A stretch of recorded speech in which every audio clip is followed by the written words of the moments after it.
की रोशनी यहां जो तीन आदमकद मूर्तियां खड़ी हैं, वो यूं तो मूर्ति है डॉक्टर अंबेडकर, महात्मा ज्योतिबा फूले, सावित्रीबाई फूले की। और 6-7 दिसंबर का दिन,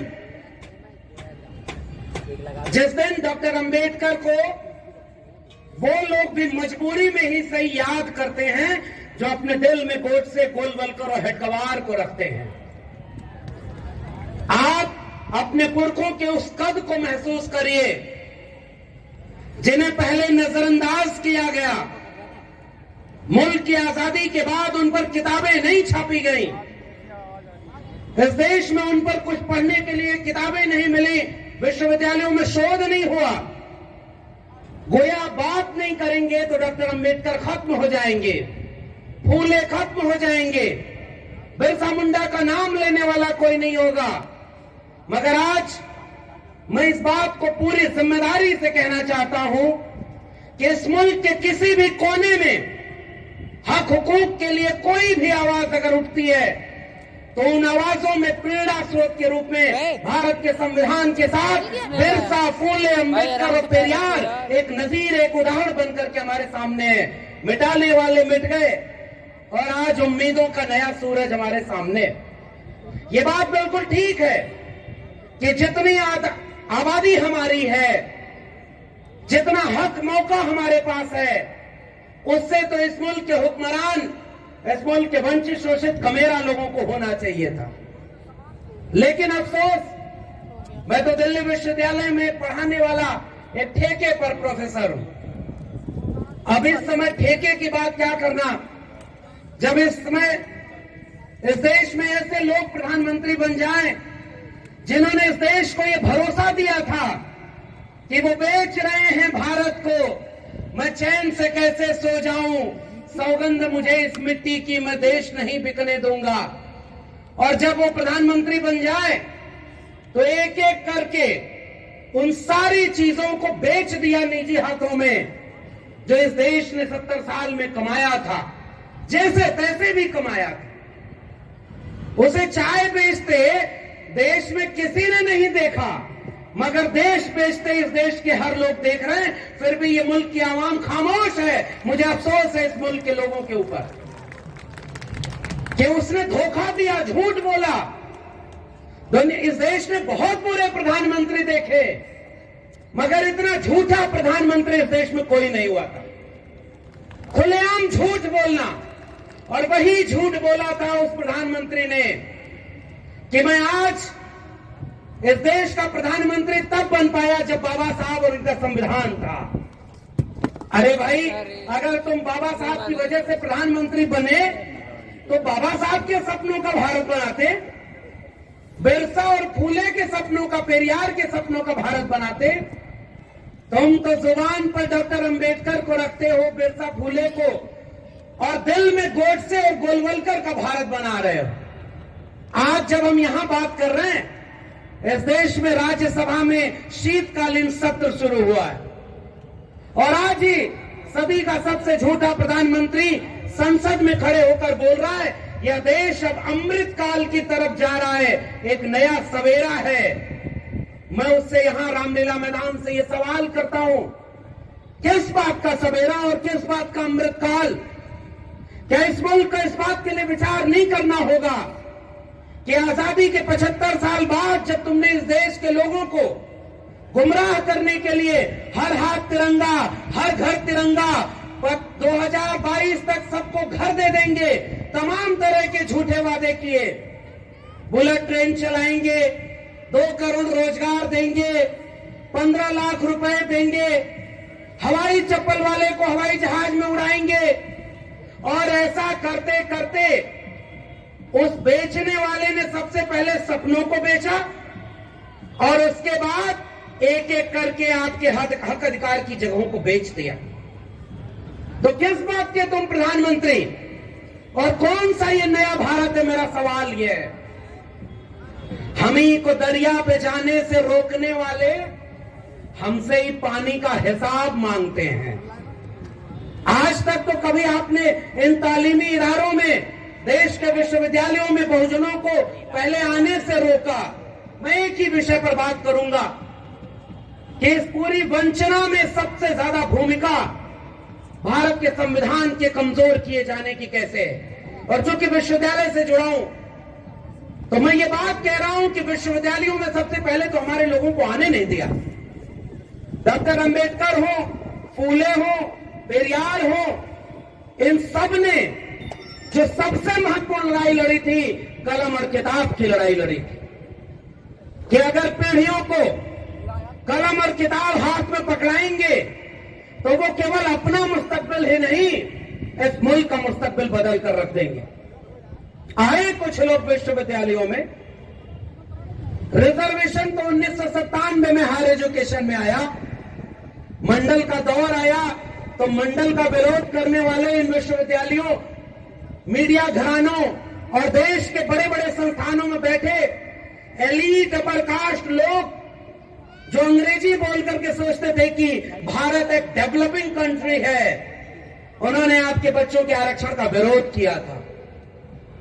अभी एक वीडियो अभी वायरल हुई, पटना का एक जज, अब विडंबना देखिए, एक दिन 2 दिन पहले की वीडियो है कि वो जज जब ये कहता है कि भाई क्या सबके घर पे बुलडोजर चला दोगे, कानून का राज नहीं है क्या, तो वो जज इस देश के तमाम प्रगतिशील लोगों को बहुत पसंद आता है एक नायक बनकर कि चलो भाई सारे जज बिके नहीं हैं, सारे कॉलेजियम से आकर के अपने रिश्तेदारों को जज बनवा करके सरकार की हां में हां मिलाकर न्यायपालिका को इस कार्यपालिका का गुलाम नहीं बना दिए।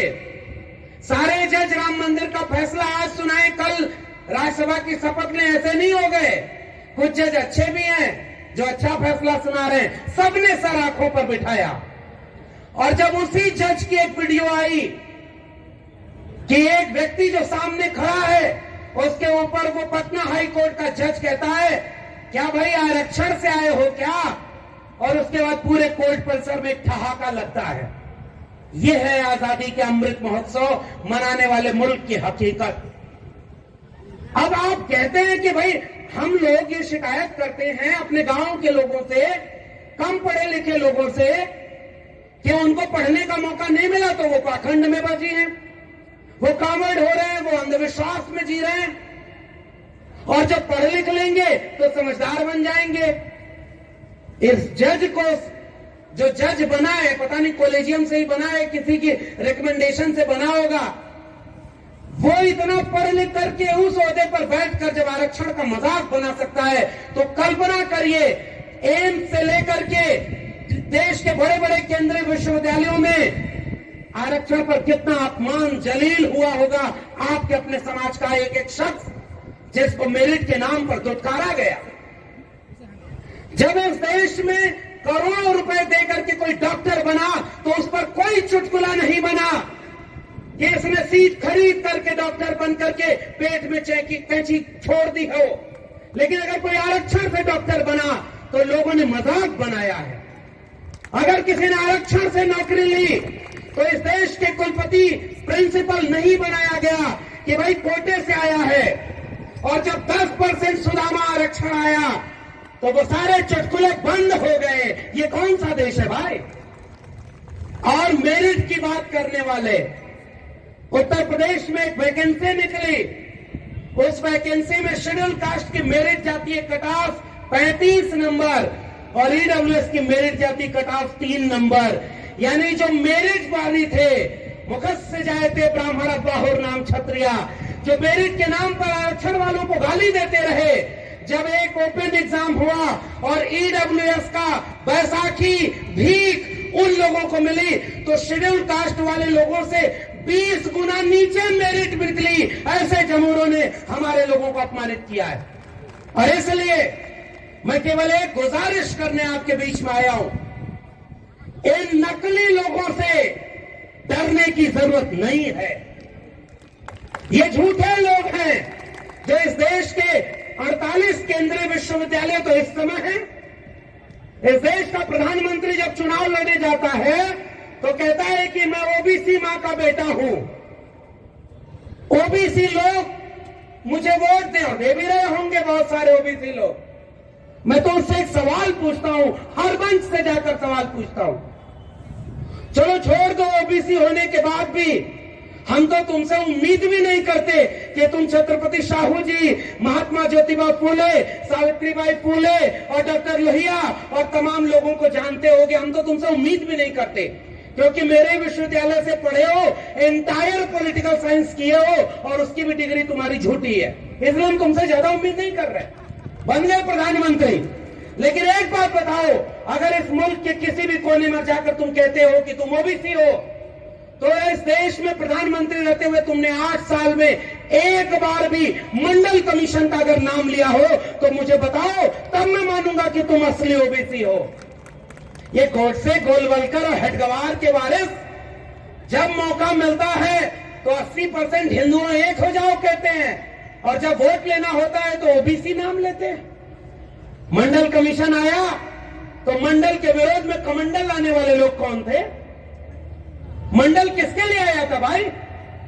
और इसके मंडल के विरोध में सरकारें गिर गई। ये रामलीला मैदान ऐतिहासिक है, बहुत बड़े बड़े लोग यहां पर बैठे हैं, बहुत अनुभव है। भाई हमारे जैसे लोगों के पास क्या है? दिल में जो है वही ज़बां पे है, और कोई खास बात नहीं हम में, इसलिए हम यहां सच बोल रहे हैं। और ठेके में प्रोफेसर होने के बाद भी हम जानते हैं कि इतना बोलने के बाद कोई प्रोफेसर की नौकरी क्या ही देगा। जब झंडे वालान से तय हो जाए कि वाइस चांसलर कौन बनेगा, तो हमको पता है कि हमारा सच क्या है। लेकिन मैं केवल इसलिए ये बात बोलता हूं कि मैं इस मंच पर खड़े होकर के भी वही सच दोहरा रहा हूं। कल था 6 दिसंबर, और अपने पुरखों को याद करते हुए कह रहा हूं, अगर इस देश में भारत का संविधान और मंडल कमीशन न होता तो मैं आज आजमगढ़ जैसे गांव में जाकर, जिले में कहीं भैंस गाय चरा रहा होता। मैं इस देश के केंद्रीय विश्वविद्यालय, दिल्ली विश्वविद्यालय में प्रोफेसर कभी नहीं बन पाता। तो अपनी मेरिट के दम पर तो यहां तक आ गए, और अब तुम्हारे भरोसे भीख मांग करके या झंडे वालान में घुटने टेक करके तो नौकरी मांगने नहीं जाएंगे। बहुत सारे लोगों को नौकरी मिल गई, बहुत सारे लोग SC ST OBC घरों के वाइस चांसलर बने बैठे हैं, बड़े बड़े पदों पर हैं। मगर मैं याद करता हूं कि बड़े बड़े परमानेंट लोगों को कोई नहीं जानता, बड़े बड़े ओहदे पर मिनिस्टर और बड़े बड़े ब्यूरोक्रेट को कोई वो सम्मान नहीं देता जो मुझे और इस मंच पर बैठे हुए संघर्ष करने वाले लोगों को सम्मान मिलता है। मुझे ऊर्जा केवल इस बात से मिलती है, ऐसे लोगों के बीच आकर के मिलती है, कि हम जब आंख बंद करें तो इस बात का अफसोस न हो कि जिस सीढ़ी पर चढ़कर हम संविधान और मंडल कमीशन से होकर यहां पहुंचे, हमारी आंखों के सामने जब उन सीढ़ियों के एक एक डंडे तोड़े जा रहे थे तो हम खामोश नहीं बैठे थे, हम बोल रहे थे, हम जानते थे और ये सवाल पूछ रहे थे कि देखो इस देश में हिंदू के नाम पर एक झूठ फैलाया गया। कोई हिंदू नहीं है भाई। अगर हिंदू है तो पहला हिंदू वो जितेंद्र मेघवाल क्यों नहीं था, जिस बच्चे को मटका छूने पर मारा किसी मुसलमान ने नहीं मारा था। इंद्र मेघवाल को किसी मुसलमान ने नहीं मारा। रोहित वेमुला पाल तड़वी को किसी मुसलमान ने नहीं मारा। और ये नमूने टीवी पर बैठकर बिकी हुई मीडिया और बिके हुए अखबार से कहते हैं कि इस देश के हिंदू एक हो जाओ, तुम्हारे मुसलमानों से तुम्हें खतरा है। मैं आपसे केवल एक गुजारिश करने वाला हूं, और वो सब आप जानते हैं। मंडल कमीशन के खिलाफ आंदोलन करने वाला मुसलमान था क्या? जब हायर एजुकेशन में 2006 में मंडल पार्ट 2 लागू हो रहा था तो उसका विरोध दिल्ली विश्वविद्यालय, JNU और एम्स में खड़े होकर मुसलमान कर रहे थे क्या? अरे भाई, मंडल का लाभ, आरक्षण का लाभ इस देश के उन्हीं SC ST OBC को ही तो मिलने वाला था। तो मंडल के विरोध में कमंडल कौन लेके आया? मंडल के विरोध में रथ यात्रा कौन लेके चला? और इसलिए आज भी कह रहा हूं, अगर इस देश का प्रधानमंत्री OBC है, 27 कैबिनेट मिनिस्टर्स ने OBC बना दिए, तो एक बात बताओ, प्राइवेट सेक्टर में आरक्षण, प्रोन्नति में आरक्षण यानी प्रमोशन में reservation, education reform, land reform, वित्तीय निगमों की स्थापना, ये सारी तो मंडल कमीशन की रिकमेंडेशन है। एक झूठा ओबीसी प्रधानमंत्री अगर आज भी सच्चे में डॉक्टर अंबेडकर और मंडल को याद करता है तो आज ही घोषणा करे कि जाति जनगणना कराएगा और प्राइवेट सेक्टर में भी रिजर्वेशन लागू करेगा। हमारी ये मांग होनी चाहिए और इस मंच पे यही मांग है। पूरा देश को बेचना है, पूरे देश को बेचते बेचते कभी मां के साथ तस्वीर, कभी एम्बुलेंस निकल रही है भाई उसकी गाड़ी को ओवरटेक करते हुए, देखा होगा आपने। एसपीजी की सिक्योरिटी में कोई गाड़ी नहीं जा सकती, एम्बुलेंस जाती है जिसमें कैमरा लगा होता है। वोट डालने जा रहे हैं तो वहां पर रैली कर रहे हैं, पूरे देश को एक हिप्नोटाइज कर लिया है। पता है क्यों कर लिया है? क्योंकि उसे पता है कि इस देश के 90% कमेरा लोग अभी भी अपने बच्चों के भविष्य की चिंता नहीं कर रहे। और ये आखिरी गुजारिश मेरी है, बहुजन आंदोलन में तमाम खामियां होंगी, मैं इन खामियों को गिनाने के लिए इस मंच का इस्तेमाल नहीं करूंगा। हम उम्मीद की रोशनी की तरह क्या देख सकते हैं? अब सब कुछ बेचने वाले लोग, सब कुछ को खत्म किया जा रहा है, तो आपके पास बचाने के लिए क्या है? कोविड में जब सारे सरकारी अस्पताल जान बचा रहे थे, प्राइवेट अस्पताल बंद थे, फिर भी एक एक कर सरकारी अस्पतालों को बेच दिया, बीएसएनएल बेच दिया, रेलवे बेच दिया, स्टेशन बेच दिया, एक एक करके सारी चीजें बेच दी हैं। ये वी द पीपल के लोग एक सवाल पूछते हैं कि भाई ठेके में कोई रिजर्वेशन क्यों नहीं है? इस देश के 90% लोगों के पास 90% जमीन क्यों नहीं है? और आखिरी चीज उसमें जोड़ लीजिए, नई शिक्षा नीति के चलते 2020 में जो नई शिक्षा नीति आई उसने आपके बच्चों की शिक्षा को हमेशा हमेशा के लिए उन्हीं अंबानी और अडानी के निजी हाथों में बेच दिया है और हमारे और आपके बच्चों को अब कोई शिक्षा नहीं मिलने वाली है। ये इस देश में हो चुका है। संविधान बचा रहेगा। संविधान दिवस के दिन कितना भी बड़ा झूठा प्रधानमंत्री हो, कितना भी कोई रबर स्टाम्प कोई भी मंत्री विधायक बना दिया जाए, वो संविधान की शपथ लेंगे। संविधान के अंदर के जितने अधिकार हैं वो खत्म कर दिए गए और इसलिए नई शिक्षा नीति, आप गांव में जाकर देखिए सरकारी स्कूलों में किन के घरों के बच्चे पढ़ते हैं? सबसे ज्यादा 90% कमेरा लोगों के घरों के बच्चे सरकारी स्कूल में पढ़ते हैं। जहां न इमारत है न शिक्षक हैं, तो शिक्षक की जरूरत नहीं है और सिलेबस बन रहा है नया नया।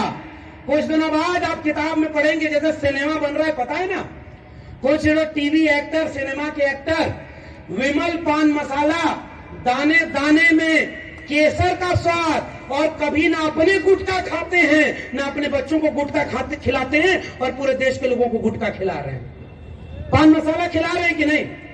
वैसे ही उनके घरों के बच्चे Ashoka, Galgotia, Amity, Lovely Professional universities में पढ़ते हैं और आपके बच्चों के लिए जो डीयू, जेएनयू, जामिया, इन विश्वविद्यालयों में जहां की नाम मात्र की फीस थी, पहली पीढ़ी के हम लोग आए और पूरे विश्वविद्यालय को बेच दिया। हमारे भोजपुर में कहावत है, खेलब न खेले थे, खेलब बिगाड़ब। अब जो हमारे जो रिजर्वेशन का विरोध किया नहीं रोक पाए, पहली पीढ़ी के लोग प्रोफेसर बन गए, नहीं रोक पाए। पहली पीढ़ी के लोग आकर के इन विश्वविद्यालयों में खड़े होकर 13 पॉइंट रोस्टर का विरोध करते हैं, भारत बंद करते हैं, नहीं रोक पाए। जब नहीं रोक पाए तो पूरे विश्वविद्यालय और स्कूलों को अंबानी अडानी का हाथों बेच दिया। इसलिए वंचित, शोषित, कमेरा लोगों, मुल्क के 90% आवाम, मैं आपसे केवल एक गुजारिश करने आया हूं, अधिकतम सहमति मत बनाइए। उनके लोग आपके बीच में आते हैं और कहते हैं ओबीसी का सारा हक इन 3 जातियों ने खा लिया, इसलिए तुम हमारे साथ आओ। शेड्यूल कास्ट में सारा हक इन जातियों ने खा लिया, तुम हमारे पास आओ। अरे भाई 8-10 साल हो गया उधर गए, एक बार देख लो लाठी और जेल के अलावा कुछ मिला क्या? कुछ मिला क्या?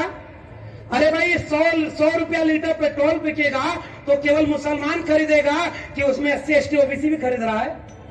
अगर 200 रुपया लीटर पेट्रोल और सरसों का तेल, 1200 रुपए जो LPG गैस, महंगाई, बेरोजगारी, करोड़ों करोड़ लोगों के रोजगार चले गए, शिक्षा के तालीमी इदारे बर्बाद कर दिए गए, तो हमारे भी बच्चे मारे जाएंगे ना। तो ये जो दुश्मन हमारे बीच से हमारे सामने खड़ा किया जाता है और हमारे लोग हमारे दुश्मन बन जाते हैं, इन बारिशों से दोस्ती अच्छी नहीं फराज, कच्चा तेरा मकान है कुछ तो लिहाज कर। और मैं उम्मीद की तरह अपनी बात को खत्म करूंगा केवल यही कि माना कि स्याह रात नाम लेती नहीं ढलने का, यही तो वक्त है सूरज तेरे निकलने का। मीडिया बिक गई थी तो ये बहुजन समाज के लोगों ने अपनी जबान को अखबार और अपने हाथ में कलम और यूट्यूब चैनल का एक वीडियो बनाने का जिम्मा लेकर के मेन स्ट्रीम मीडिया को दोयम दर्जे का बना दिया और घर घर अपनी आवाज बुलंदी से पहचान रहे।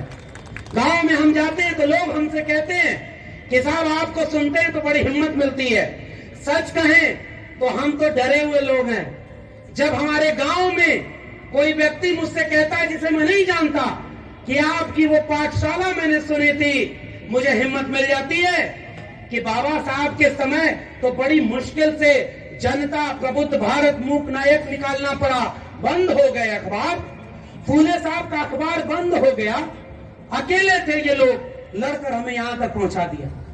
आज इतने लोग खड़े हैं और इस मंच को देखिए, बहुत अरसे बाद दिल्ली में इतना बहुरंगी समावेशी और ताकत का मंच बना है। मैं यहां एक उम्मीद की तरह एक बात कहकर जा रहा हूं, बाबा साहब की मूर्तियां बनवाने वाले, जोर से जय भीम बोलने वाले आपको झूठ बोल करके आएंगे ताकि गोडसे गोलवलकर हेडगवार के संघ के भारत को बना ले जाएं।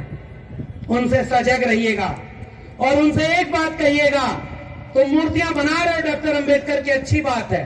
अरे भाई, इस देश में सबसे ज्यादा मूर्तियां अगर तोड़ी गई तो वो भी डॉक्टर अंबेडकर की थी। क्या मूर्ति तोड़ने से डॉक्टर अंबेडकर का कोई नुकसान हुआ? तुमने एक मूर्ति तोड़ी और 10 नए अंबेडकर के वारिस खड़े हो गए और आज ये अंबेडकर के सपनों का भारत बनाने के लिए, शिक्षा बचाने के लिए, रोजगार बचाने के लिए, शौचालय और देवालय की राजनीति का एक ही जवाब है, स्कूल कॉलेज और विश्वविद्यालय बचाओ, अपने आने वाली पीढ़ियों को बचाओ, शिक्षा और रोजगार को बचाओ, वरना इतिहास बदल दिया गया है। सिनेमा बन रहा है ना कि मोहम्मद गोरी को पृथ्वीराज चौहान ने मार दिया था, 4 हाथ 24 गज अंगुल अष्ट प्रमाण, ता ऊपर सुल्तान है मत चूको चौहान, झूठी एक किताब लिखी गई और उसमें सिनेमा बना दिया और इतिहास बदल दिया। कल को सिलेबस में पढ़ाया जाएगा कि एक आदमी जब बचपन में बहुत छोटा था, तालाब में भगवा झंडा डूब रहा था, तालाब में कूद गया वो बच्चा, भगवा झंडा को ले आया और मगरमच्छ के बच्चे को भी बगल में दबा कर ले आया। कुछ दिन बाद वो बच्चा भीख मांगने चला गया, रेलवे स्टेशन पर चाय बेचा, 35 साल तक तपस्या किया, उसके बाद भारत का प्रधानमंत्री बन गया। 10 लाख का सूट पहना, करोड़ों रुपए के जहाज में चलता है, लाखों रुपए उसके प्रचार पर खर्च होता है, पूरे देश को बेच दिया और फिर भी झूठ बोला। मेरा क्या है जी, हम तो फकीर आदमी है, झोला लेके चल पड़ेंगे। मैं आपसे कहता हूं, हमारे और आपके बच्चों का क्या होगा? इसलिए आखिरी गुजारिश, बहुत कुछ बर्बाद हो चुका है, न्यूनतम सहमति पर अधिकतम एका बनाइए, छोड़ दीजिए कुछ चीजों को, वो नहीं सुधरेंगी। लोग कहते हैं इतने संगठन हो गए, अरे भाई सदियों की भूखी नस्लें दोनों हाथों से खाती हैं। इसलिए मैं तो ये खुश होता हूं कि जितने संगठन हो गए उतनी जगह पर बातें बनाई जा रही है। तो एकजुटता मुद्दों पर हो, SC ST OBC की एकजुटता इस बात में बनेगी कि OBC के घरों में जाकर मुझे भी समझाना है कि भाई तुम्हारे जज नहीं, तुम्हारे प्रोफेसर नहीं, तुम्हारे डॉक्टर नहीं, तुम्हारे अंबानी अडानी तुम्हारे घर में नहीं, उद्योगपति है तुम्हारे घर में नहीं, ब्यूरोक्रेट तुम्हारे घर में नहीं, क्योंकि जाति तुम्हारी OBC थी। दलित का शोषण भी जाति के नाम पर, OBC का शोषण भी जाति के नाम पर, आदिवासियों को जा रहे हिंदू बनाने, वनवासी कहने। आदिवासियों के बीच में राजस्थान पिछले दिनों गया और वो आदिवासियों को कहते हैं कि डॉक्टर अंबेडकर तुम्हारे नेता नहीं है, और लाखों लोगों की भीड़ में सबसे केंद्र में जो उन्होंने तस्वीर लगाई थी वो बाबा साहब डॉक्टर अंबेडकर की लगाई थी।